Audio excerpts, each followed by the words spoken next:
Right, you lot. Aston Villa have just beaten Arsenal 2-0 at the Emirates. Spurs lost 4-0 in Newcastle. Let's talk Villa.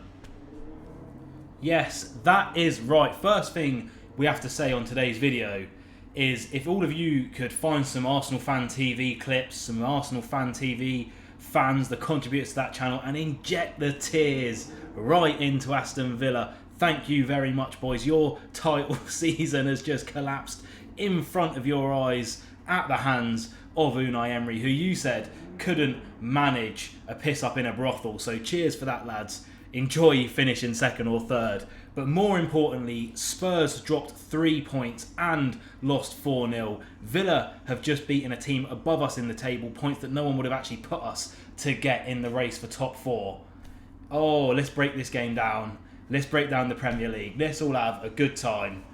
Because Villa have just destroyed Arsenal at their own ground. Ollie Watkins might actually own the Emirates. That's actually true. So yeah, despite Mikel Arteta playing right back and left back for Arsenal, because he's always just on the pitch, I don't know how he gets away with it. Villa and Unai Emery, actually he got his tactics spot on, have just gone and played Arsenal off the pitch in the second half of that game. The first half was purely about us holding on. I'm happy to admit that. We just held on in the first half, had a couple of chances, couple of opportunities. Ollie Watkins hit the post in a fantastic run and shot. But again, we just game managed in the first half. And then we came out in the second half like a different team, like the Aston Villa of old. And we literally played them off the park. We were the better team the whole second half. Yuri Tielemans nearly scoring one of our goal of the season contenders, hitting the bar and the post, before eventually all of our pressure and our like 6,000 corners that we had in that game paid off. Leon Bailey snitches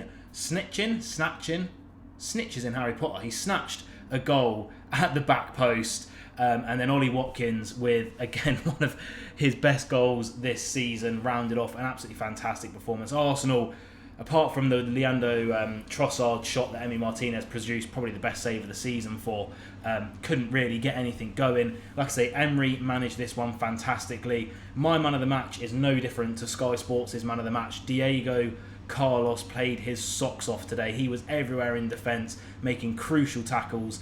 But there wasn't really a bad performer in that Aston Villa team. Morgan Rogers, again, looked very, very bright. Watkins, Bailey, everyone. And now we are 3 points above Spurs. Spurs do still have that one game in hand. Again, that's against Chelsea. Spurs still have to play Arsenal, City and Liverpool, I think. So it's not going to be an easy run-in for them. We've only got to play Liverpool now, the one other team above us in the table. Things are really, really looking up. In terms of, like I say, man of the match, Diego Carlos. Martinez had a great game. I thought Konsa had a bit of a dodgy game in the first half, but in the second half, absolutely commanding at right back. Pau Torres, fantastic on the ball, as always, apart from one little mishap. Luca Digne, great. Moreno, great. Zaniolo played well. Again, to make up for the lack of Douglas Luiz and Kamara, I thought that Tielemans and McGinn done exceptionally well in midfield. Diaby couldn't really get into the game, but Leon Bailey, my lord, what an impact sub. Watkins, he's England's best striker that isn't named Harry Kane. He must be going to the Euros. And what does this mean for Villa, the Premier League? Like I say, I'll pop the Premier League table up there. Goal difference, we are now comfy again above Spurs.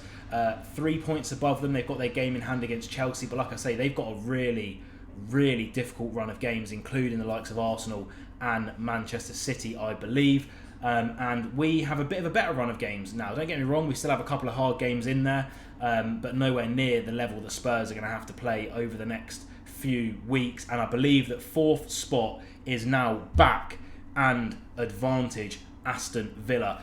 This game, again, I can't speak highly enough of every player on that pitch. That was like the Aston Villa that won 14 or 15 straight home games at Villa Park. That was the Aston Villa that beat City and Arsenal in back-to-back games. We look better in this game against Arsenal than we did when we beat them 1-0 at Villa Park, to be honest with you. And I'm over the moon. We take that momentum now. We go into the game against Lille on the weekend. If we play like we did against Arsenal there against Lille, that's a comfortable 2-3-0 in France. Boom, into the semi-finals of the Conference League.